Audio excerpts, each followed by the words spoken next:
Bonne année à vous tous qui nous suivez, qui écoutez nos méditations et qui suivent donc notre chaîne YouTube, la chaîne YouTube de l'Église baptiste de la Côte Basque. Donc que cette année puisse être une année remplie de la présence du Christ, remplie de grâce et de bonté. Nous ne savons pas ce que nous attend en cette année 2022. Nous prions que ça ne soit plus une année Covid, mais qu'elle soit connue par autre chose. La vie passe très vite. Donc voilà pourquoi nous devons faire attention à nos chemins, à ces voies que nous sommes en train de prendre et que nous allons d'ailleurs commencer à prendre aujourd'hui dans cette nouvelle année. Proverbe chapitre 16, 25, c'est un verset très intéressant, c'est mon verset du jour, c'est d'ailleurs le verset que je vais utiliser pour nos méditations pendant une semaine. Et ce verset est très intéressant parce qu'il nous dit ceci, telle voie paraît droite à un homme, mais son issue, c'est la voie de la mort. Ce texte est tellement intéressant que d'ailleurs c'est la deuxième fois dans le livre de Proverbes que Salomon le dit. Cite ce texte. Il va le dire aussi dans Proverbes chapitre 14 et verset 12. Telle voie paraît droite à un homme, mais son issue, c'est la voie de la mort. Changer un tout petit peu dans cette version, mais c'est exactement la même chose.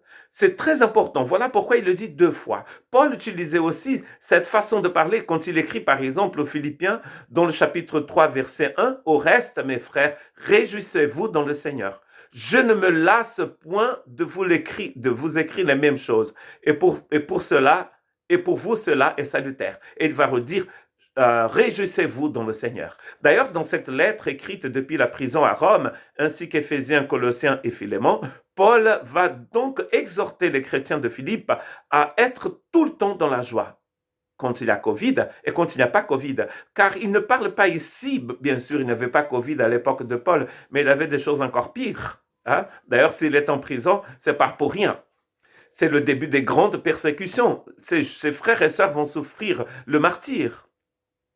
Et il est en train de dire à ces personnes, réjouissez-vous, même dans des temps difficiles. Et d'ailleurs, d'avoir la joie du Seigneur dans notre cœur, c'est une façon merveilleuse de ne pas marcher sur un chemin de mort et de perdition.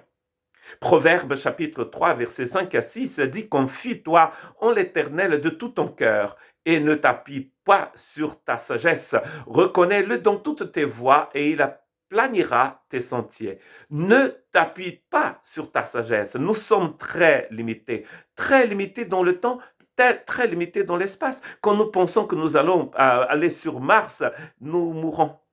Cette semaine, nous avons perdu deux personnes très chères, deux pasteurs, dont un je connu dans mon enfance, où tous les deux étaient brésiliens, et l'autre je l'ai connu ici en Europe. Et d'ailleurs, ce frère qui est décédé hier, ici en Europe, il avait perdu sa femme, il a 3 ans d'un cancer. Et hier, il est mort d'un cancer aussi. Donc c'est très difficile pour ses enfants de le voir partir comme ça, si jeune. Nous ne contrôlons rien du tout. Voilà pourquoi nous avons besoin de ne pas nous appuyer sur notre propre sagesse, mais sur celle de Dieu. En cette année 2022, nous n'avons aucune idée de ce qui va nous arriver. Nous prions que ça ne soit plus une année Covid, que cette année ne soit pas connue comme 2020 et 2021.